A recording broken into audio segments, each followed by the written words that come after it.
One of the things that was a blessing for me early in my career was to get the chance to work with some legendary figures in the restaurant industry, and one of them for sure was Norman Brinker, who was the founder of Steak and Ale and Bennigan's. And when I was the newly appointed president of Burger King USA and reporting directly to Norman, I had a formative event very early on in our working relationship.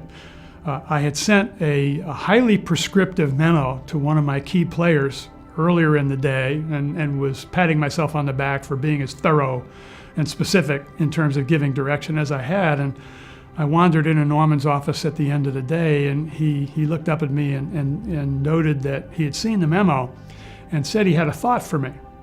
And that was the way Norman operated. He had thoughts and he shared questions and was much less directive, and I should have seen what was coming, maybe.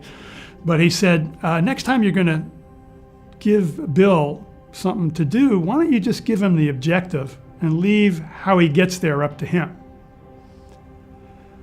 And he paused and he said, now, a couple of things will probably happen if you do that. One is you're going to find out how smart Bill is or how smart he ain't.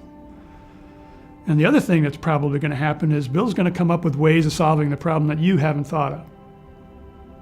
And that stuck with me from that day on.